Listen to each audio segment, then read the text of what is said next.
¿Qué tal? Buenos días a mis alumnos del 2.2 de arquitectura. Vamos a grabar la clase que sigue sobre el tema que estábamos hablando referente pues a lo del CIAM, a lo de la Carta de Atenas y estas cosas. Les voy a proyectar, espero que todos estén muy bien de salud, ¿verdad? Les voy a proyectar unas diapositivas que encontré muy buenas en el internet y que también les voy a dejar por ahí el enlace para que las vean ustedes también, las lean y todos estemos como en el mismo, en el mismo canal con el conocimiento de lo que es la Carta de Atenas, ¿no? Que es un documento muy importante surgido a partir de las reuniones del CIAM, ¿verdad? Del Congreso Internacional de Arquitectura Moderna. Y pues ustedes ya conocen a todos esos actores sociales muy importantes que dieron paso a este congreso, a esta unión de arquitectos y luego a esta producción, ¿verdad?, de pensamiento que hicieron a raíz de estas asambleas. Entonces vamos a compartir la pantalla y vamos a ver el SlideShare. Es un SlideShare que está en internet, les voy a dejar el enlace para que ustedes entren y lo vamos a ir platicando. Alguna duda que a ustedes les surja o algo, la comentan ahí en la plataforma, por favor, en las horas clase, para estar pendiente de ustedes. Y si no comentan nada, pues yo creo que ustedes entendieron, pero es muy importante que comenten, que hagan algún comentario por ahí, por favor. Bueno, entonces vamos a hablar de la Carta de Atenas, ¿no? El CIAM, la Carta de Atenas y la Ciudad Moderna. Recuerden que estamos, el periodo este es en Europa, ¿verdad? Son los arquitectos que surgieron después en la Segunda Guerra Mundial, que tenían los nazis despedazar Europa, ¿verdad? Después de toda esta guerra tan fea. Y entonces, la fundación del CIAM, como ya habíamos comentado, el Congreso Internacional de Arquitectura Moderna, nace en 1928 en el Castillo de las Arras, en Suiza, por un grupo de 28 arquitectos europeos, ¿verdad? Y varios de esos arquitectos pues ya un poco conocidos por nosotros, que hemos estado iniciando con la arquitectura, así como lo dice la materia, del siglo XX y del siglo XXI. Y estos arquitectos, pues, entre los más conocidos eran Le Corbusier, Hélène de Mandro y Siegfried Giedion. Le Corbusier es quien presenta 6 puntos importantes, lo cual se discutirá durante todo el Congreso. Y la arquitectura, ellos tenían el pensamiento de que la arquitectura es como un arte social.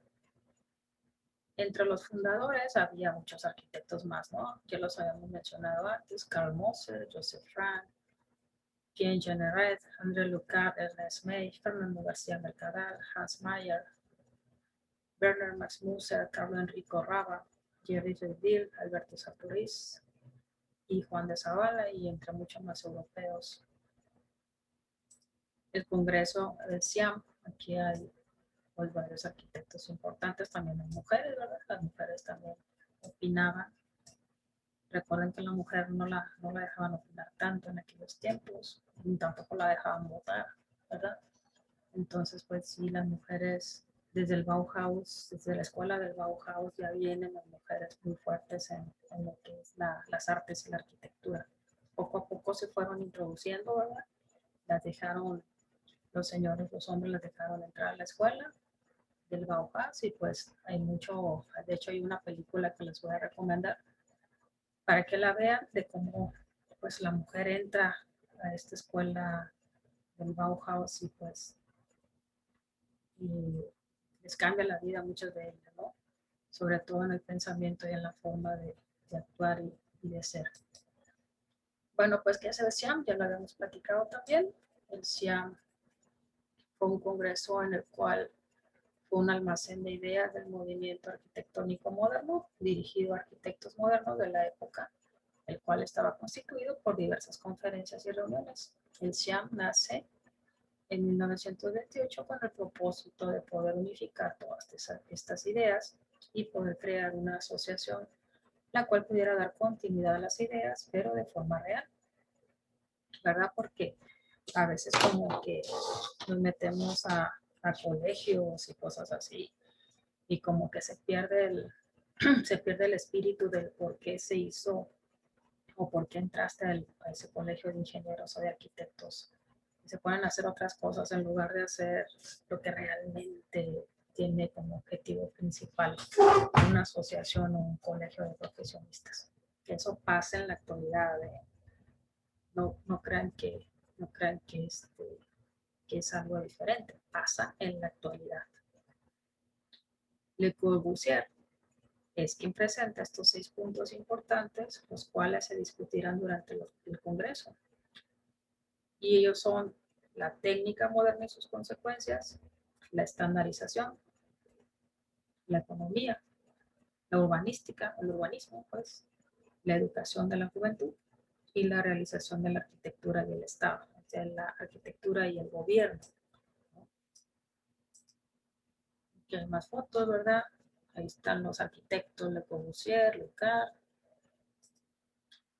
Y las conferencias, pues fueron varias conferencias del CIAM. En 1928 fue la de Sarra, Suiza, cuando se fundó el CIAM. En 1929, en Alemania, en Frankfurt, fue otra conferencia enfocada en el trabajo de la vivienda de Ernest May y la vivienda mínima. En 1930 fue la tercera convención del CIAM. Fue en Bruselas, Bélgica, donde el desarrollo racional del espacio pues, fue uno de los temas importantes, ¿verdad?, que se abordaron ahí. En 1933 fue la cuarta reunión y fue en Atenas, Grecia, en donde se publicó la Carta de Atenas, muy importante. En 1937 fue la quinta reunión del CIAM y fue en París, Francia, donde se habló sobre la vivienda y la reconstrucción. Recuerden que estas ciudades estaban despedazadas por la Segunda Guerra Mundial, ¿no? Entonces habría que reconstruir el espacio otra vez. El espacio habitado, el espacio por donde yo puedo conducir un auto y el espacio por donde yo me puedo divertir, el espacio lúdico, el espacio público. Había que reconstruir la ciudad completa. Entonces, para eso necesitamos reglas, necesitaron reglas y obviamente, pues, estos cerebros que se juntaron, pues pensaban en cómo reconstruir todo eso, ¿no? En 1947, otra reunión del CIAM, la sexta, en Bridgewater, Inglaterra, sobre la reconstrucción de las ciudades devastadas por la Segunda Guerra Mundial. Entonces, sí estaba el interés muy fuerte, ¿no?, por reconstruir las ciudades.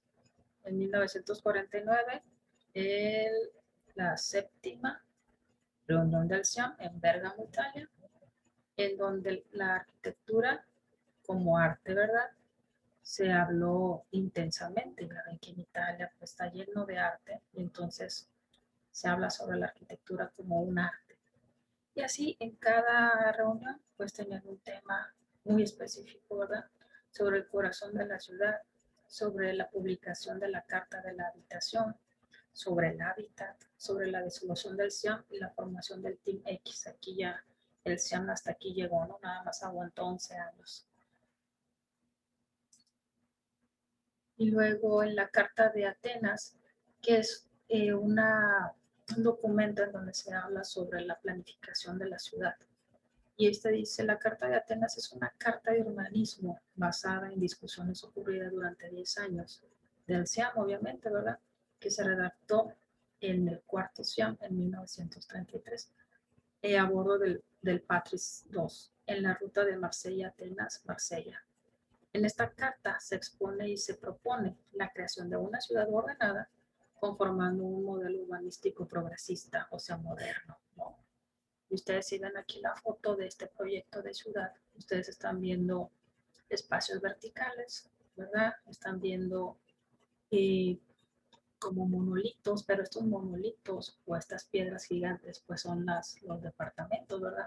Y alrededor de los departamentos hay áreas verdes en donde la persona puede salir a hacer actividad lúdica o deportiva, y alrededor, si ustedes ven, ¿verdad?, se conectan estos espacios por medio de circulaciones. Las circulaciones son de forma vehicular, ¿verdad? Y recuerden que en Europa se usa mucho la bicicleta, el carro. Recuerden que en Europa las calles no son tan amplias como en México, ¿verdad?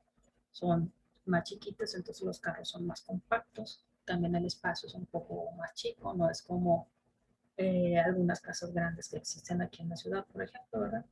Y entonces, si ustedes también observan la figura de aquí, el mapa o el plano, pudiera ser este como un isométrico, ¿verdad? De la ciudad, porque estamos viendo los edificios como a 45 grados.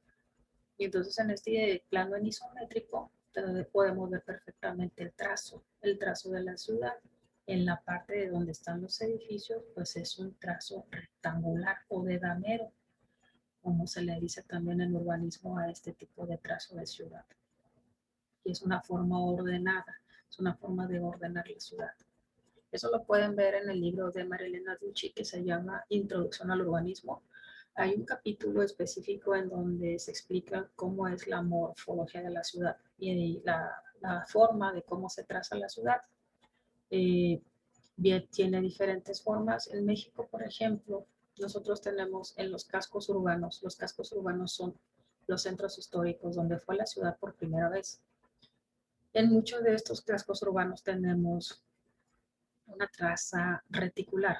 Esta traza reticular viene desde las normas de Felipe II. Felipe II llega de España hacia México con un documento, ¿verdad? Que serán las cartas urbanas. Y entonces en esas cartas urbanas, las primeras ciudades tienen una serie de reglas y una de esas reglas era el trazo de la ciudad y el trazo y la ubicación de los edificios importantes. Yo me refiero a la iglesia, al gobierno y también a las escuelas. Entonces tenían su ubicación muy específica y tenía su trazo rectangular también muy específico. Esto solamente sucedió en los cascos urbanos, o sea, en los centros históricos. Si ustedes observan nuestro centro histórico en Mazatlán del siglo XIX, que tiene características de arquitectura neoclásica, pueden observar si se suben al Hotel Freeman, que es de los hoteles más altos, se suben hasta la parte alta donde está la alberca y un bar muy bonitos. Tiene una vista impecable hacia el mar, pero si se van hacia la parte de que miran a espaldas, ¿verdad? Hacia atrás, pueden observar ahí el trazo del centro histórico, que es un trazo reticular, o se puede subir también a alguno de los cerros, ¿verdad? Que tienen por aquí acceso por carro o alguna pulmonía o no sé, en algún raite que los lleven y los suban por allá, para que ustedes observen el trazo reticular que tiene el centro histórico y luego inmediatamente voltean hacia la ciudad moderna, ¿verdad? De los años 70, 80 y ven que el trazo es un poco diferente. Entonces ahí es donde vemos también las edades de la ciudad. Nuestra ciudad pues ya tiene varios añitos, ¿verdad? Fundada. Pues pueden observar ustedes la traza urbana que tiene el centro histórico y luego pueden observar la traza que tiene la ciudad moderna y que son diferentes. Una traza es reticular, les comento, y la otra traza moderna es como de plato roto, como que agarran un plato, lo avientan, se quebra y como que se abre, se expande. Esa es la traza que tiene Mazatlán a partir de los años 70, 80, ¿no? Y también una traza lineal, porque va por toda lo que es la línea del mar y se va extendiendo hasta Cerrito, ¿no? Esa traza también se llama lineal, entonces tiene diferentes trazas Mazatlán. Obsérvenlo, son cosas que cuando andamos a pie no las podemos observar ahora a lo mejor, pero ya subiéndonos y viendo otra perspectiva de la ciudad, subiéndonos a algunos puntos estratégicos, pues ya podemos observar la ciudad de otra forma. La arquitectura no nada más es hacer edificios. El urbanismo es parte inherente de la arquitectura. Nosotros no podemos hacer arquitectura sin observar el contexto urbano que tenemos alrededor. Es muy importante, la arquitectura es parte complementar de la educación del arquitecto. La cuestión urbana, a lo mejor terminando ustedes la carrera optan por estudiar urbanismo o una maestría, un doctorado. A lo mejor se pueden estudiar alguna maestría, pero de arquitectura, ¿verdad? O maestría de ecología o de otra cosa, pero la arquitectura tiene un campo muy amplio de conocimiento y de especialización.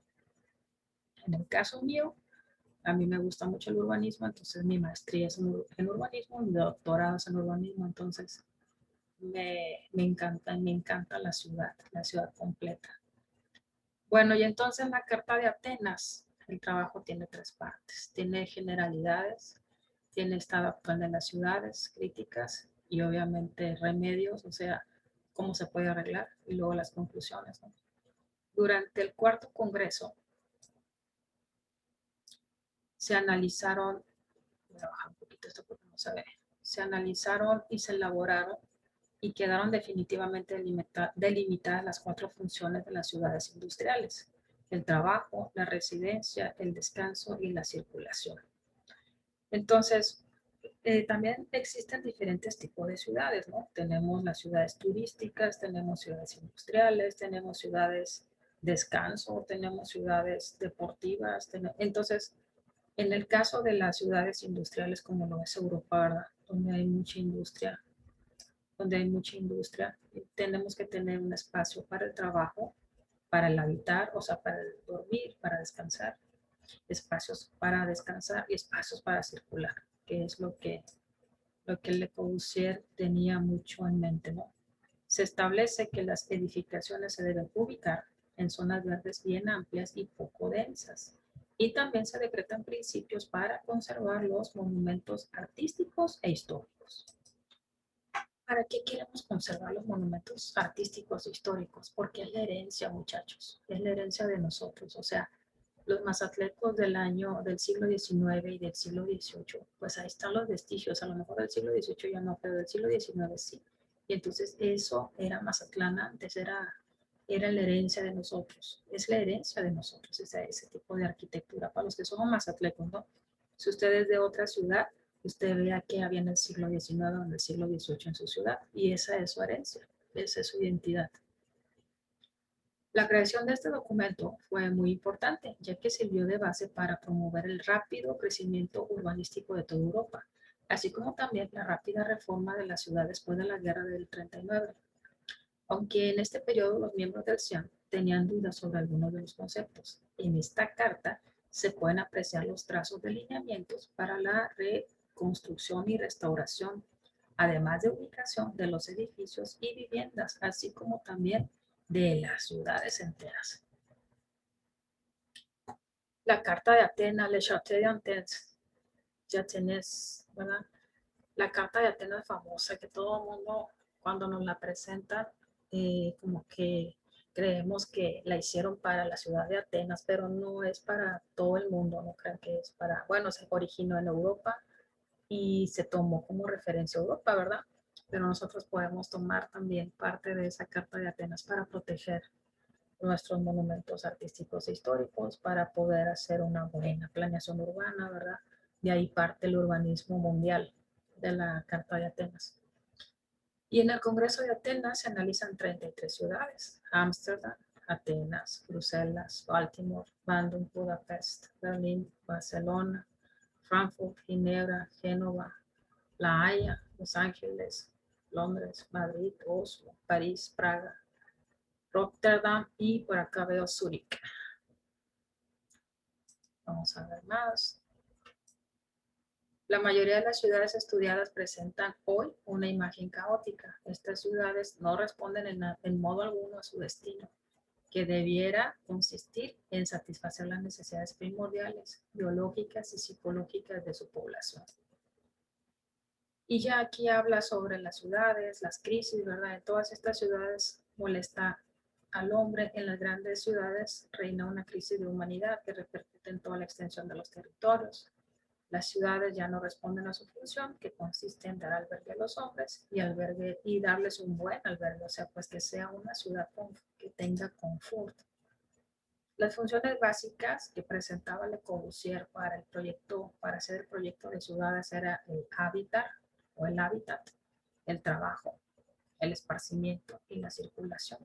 Que yo viva en una casa donde yo tenga confort, que yo pueda ir a mi trabajo sin ningún problema, ¿verdad?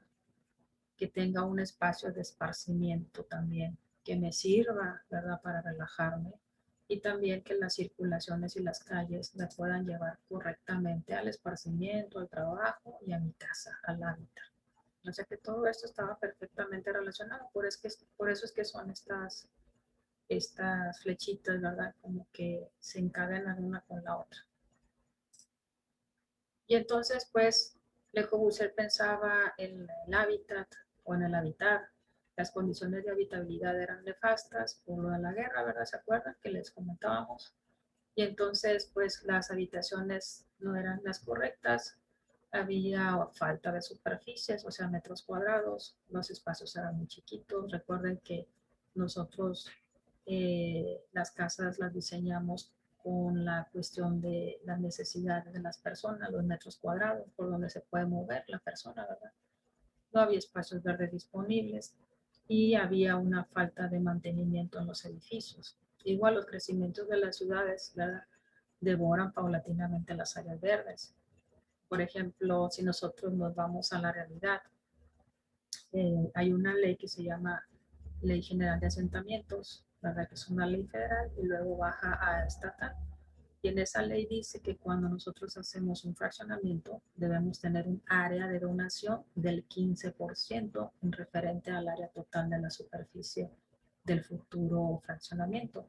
Muchas veces esas áreas verdes o áreas de donación se las roba el fraccionador y hace más casas. Pero aquí el detalle es que las personas que van a vivir en ese fraccionamiento no van a tener un área verde por donde ir a caminar o ir a relajarse o sacar al niño a dar la vuelta, que se relaje el niño también o al perro para que se relaje el perro también, ¿verdad? Porque los niños, los perros y los humanos y todos nos estresamos y vivimos encerrados. Entonces necesitamos espacios para poder relajarnos. Así como necesitamos buenos espacios para trabajar, necesitamos buenos espacios también para relajarnos. Y entonces el área habitacional debe tener ventajas en el espacio urbano, ¿verdad? Tenemos que tomar en cuenta la topografía, el clima, el asoleamiento, las áreas verdes y las normas. Todas estas cosas, ¿verdad? Redundan en normas de higiene. Debemos de tener porcentajes adecuados de ventilación, porcentajes adecuados para que entre el sol perfectamente en, en la casa, ¿verdad? Recuerdan ahorita que nos recomiendan mucho salir a solearnos por la vitamina D. Entonces, por eso es bien importante que estén bien ventiladas y bien iluminadas naturalmente las casas. En el reglamento de construcción de Mazatlán pide un 40%. Y también hay prohibiciones aquí, ¿no? Dicen que las cosas que no se deben de hacer y las cuestiones de la producción para los materiales, ¿verdad? Que también es bien importante. También el trabajo, cómo logramos que exista edificios para el trabajo buenos, ¿verdad? Que sean buenos, no que nos dé más dolor de cabeza cuando vamos a ir al trabajo, porque el lugar no es suficientemente amplio, no tiene una buena ventana que me entra aire o no tiene una buena iluminación natural. Y me está pegando el sol todo el día y tengo que tener prendido el aire acondicionado. El esparcimiento también, tienen que ser suficientes las áreas verdes. Recuerden cuántos metros cuadrados la Organización Mundial de la Salud recomienda. Entre 12 y 8 metros cuadrados por persona debe de haber de áreas verdes. Hay que ver si en Mazatlán cuántos habitantes somos, ¿verdad? Sacar los metros cuadrados y ver si las áreas verdes son suficientes. Las circulaciones también deben de ser correctas para los automóviles. Ahorita está muy de moda la cuestión de la ciclovía. Hay que hacerle espacio a la ciclovía, hay que hacerle espacio al peatón y hay que hacerle espacio al carro. Según las leyes o según las Naciones Unidas, ahora tenemos una agenda que se llama Agenda ONU Hábitat y uno de los puntos principales es darle prioridad al peatón en la calle. Es muy importante eso, ¿no? Revisar qué dicen los instrumentos legales internacionales.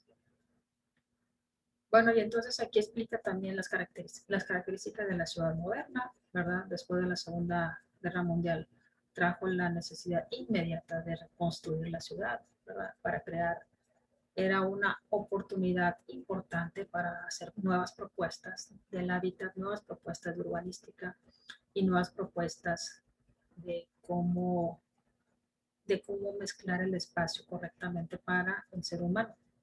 Y Le Corbusier pues tuvo un papel muy importante y también un poco limitado porque pues el gobierno no lo dejaba, ¿verdad? No lo dejaba hacer las propuestas que él quería porque obviamente el gobierno te quiere imponer su régimen. Entonces sí, a lo que una de las cosas que le podemos dar gracias a toda esta revolución de arquitectos y pensamientos es que sí crearon cosas importantes que se trajeron a México. Entre unas de ellas son las unidades habitacionales. Aquí en México, el Infonavit adoptó todas estas ideas, ¿verdad? Que funcionaron perfectamente y empezaron a construir unidades habitacionales, edificios verticales, y muchos de ellos los podemos ver en la Ciudad de México y algunos que otros podemos verlos aquí en Mazatlán, en los Infonavits. Otra de las ciudades hacia acá, hacia América, que son los proyectos modernistas o a partir del movimiento moderno muy importantes y que son patrimonio de la humanidad, es Brasilia. Brasilia, diseñada por Oscar Niemeyer y también diseñada por Lucio Costa y diseñada por varios arquitectos, ¿verdad? Que decidieron hacer una ciudad de verdad para la gente. Lo que pasa es que ya había muchas ciudades, o bueno, hay muchas ciudades acá en América en donde se le da prioridad al carro y no se le da prioridad a la gente.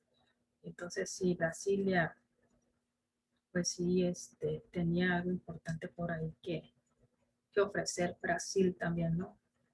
Y de los arquitectos más renombrados, pues son los que les comento ahorita, Lucio Costa y Oscar Niemeyer, que más adelantito los vamos a ver, porque hay un apartado de los arquitectos en América. Aquí también habla de la sectorización de las viviendas, dotada de servicios básicos. Estos servicios básicos, muchachos, se les llama en urbanismo equipamiento urbano. Y el equipamiento urbano es lo que acompaña, lo que apoya a la ciudad. Imagínense que la ciudad fuera con puros edificios y puras casas, sin hospitales, sin bomberos, sin escuelas. O sea que, ¿cómo viviéramos? ¿No? O sea, viviéramos como aislados. Entonces, el equipamiento urbano lo conforman las escuelas de todos grados, ¿verdad? Kinder, primaria, secundaria, preparatoria, todo lo que nos da el gobierno, los hospitales, los mercados, los cementerios. Todas estas cuestiones son equipamiento urbano y obviamente que hay por parte del gobierno y por parte de privados, ¿verdad? Entonces eso es equipamiento urbano. Las áreas verdes son equipamiento urbano, los parques son equipamiento urbano. Y entonces todo eso lo debemos nosotros de proponer en nuestros proyectos, sobre todo cuando hacemos fraccionamientos, conjuntos habitacionales, torres, ¿verdad? Vemos que hacen torres en Mazatlán y dónde está su equipamiento, su apoyo, su área verde. Creen que con el roof garden ahí nos van a marear, pero no, o sea, deben de tener algo que valga la pena para invertir tanto dinero, ¿no? En un departamentito chiquitito de 50 metros cuadrados. Muchos arquitectos aquí en Mazatlán dicen, mira los modernos Infonavits, ahora cuestan 2 millones de pesos cada departamento, 3 millones de pesos, pero son departamentitos muy chiquititos. Entonces hay que hacer buenos proyectos, muchachos. Bueno, y la circulación es importantísima para conectarnos de un lado a otro. Sin circulaciones no nos podemos conectar físicamente de un espacio a otro. Circulaciones me refiero a calles, ¿verdad? Avenidas, autopistas que nos llevan perfectamente de tu casa a mi casa, de mi casa al centro, de su casa hacia la escuela y de su casa a lo mejor hasta su lugar de trabajo o hasta su lugar de donde usted nació, si no es de aquí de Mazatlán y viceversa, ¿no? Entonces son muy importantes las circulaciones, sobre todo que deben de estar muy bien diseñadas y construidas también. Ubicación sectorizada y jerarquizada, donde se ubican, donde hay los famosos barrios, ¿verdad? Los barrios que vienen desde París, desde el siglo XV. No es segregación, son barrios. La cuestión de barrios es la identidad que tiene el sector, por ejemplo. Nosotros aquí en Mazatlán podemos entender que hay varios barrios. Está el barrio del centro histórico por las características que tienen a lo mejor los edificios. Está el barrio del centro también, ¿verdad? Por la ubicación donde se encuentra sobre la ciudad, en la ciudad. Está el barrio, por ejemplo, de La Montuosa, ¿verdad? O el barrio de la Colonia Juárez, o el barrio de la Vía Galaxia. Entonces son características, esas características que definen a un sector o a un barrio. Eso lo pueden leer en el libro de Kevin Lynch, la imagen de la ciudad. Tiene un capítulo específicamente que habla de barrios, ¿verdad? Y les explican qué es un barrio y las características. Para que lo lean, por favor, es una lectura muy, muy sencilla y ustedes la van a entender perfectamente. El esparcimiento también en las ciudades, qué onda con los espacios públicos, ¿verdad? Como que a veces se les olvida al gobierno hacer espacios públicos y también a los desarrolladores de fraccionamientos que hacen y hacen 5,000 casas y ningún parque. Y el parque, bien, gracias. Hay un parque, sí, aquí está lleno de casas y hay un parque, pero como a 10 kilómetros. Y hasta 10 kilómetros tengo que recorrer para llevar a los niños a que anden en bicicleta, ¿no? Cuando mi fraccionador me debe de dar un porcentaje para un espacio público. Y de eso tiene la culpa también el gobierno, que no les exige y se hacen de la vista gorda. Entonces, cuando ustedes sean directores de planeación, presidentes municipales, por favor, hagan buenos proyectos para la ciudad. Y pues ya terminó. Así que ya se terminó. Vamos a dejarles la mitad. Y les comento que les dejo el link para que ustedes lo vean. Nos vamos a ir parte por parte, ¿verdad? Ahorita estamos hablando sobre la Carta de Atenas. Les voy a dejar el link para que la vean ustedes por su cuenta. Y en la próxima clase seguimos hablando del siguiente tema, que yo creo que debe de ser el Bauhaus, para que ustedes también entiendan que esta escuela, a partir de esta escuela se desarrollaron muchas cosas en cuanto al arte y a la arquitectura, aprovechando este parteaguas que hubo en la Segunda Guerra Mundial, ¿no? De que después se tuvo que reconstruir la ciudad, pero no nada más la reconstruyen los arquitectos y los urbanistas, sino que todo el ciudadano tiene que aportar para reconstruir la ciudad. Bueno, voy a recibir sus trabajos. Una cosa nada más, en los trabajos que recibo hoy, anteriormente se los revisé, pero como que les cuesta mucho trabajo hacerle caso al maestro. Yo nada más quiero aclararles algo. Cuando nosotros o cuando yo corrija algo, si yo les doy opción A, B y C, por favor, hagan la opción A, B y C. No me den opciones ustedes, hagan las opciones que yo les estoy comentando, porque es justo lo que yo quiero que ustedes aprendan, ¿no? Si ustedes me dan otras opciones, voy a perder tiempo, porque acuérdense que ahorita estamos por tiempo las clases, y ustedes tienen que hacer muchas cosas, ¿verdad? Yo tengo más clases que dar, entonces, si yo ya les doy ABC, esas hagan, no me hagan otras propuestas ustedes, porque eso es lo que yo quiero que aprendan ustedes y quiero que lo aprendan ella. Entonces, por favor, háganle caso a su maestra y a sus maestros también. Recuerden que están en etapa de formación. Bueno, los dejo, espero que estén muy bien, cuídense mucho y pues la verdad sí, cuídense mucho, ¿no? Porque parece que hay repunta de coronavirus. Que estén muy bien, buenos días a todos.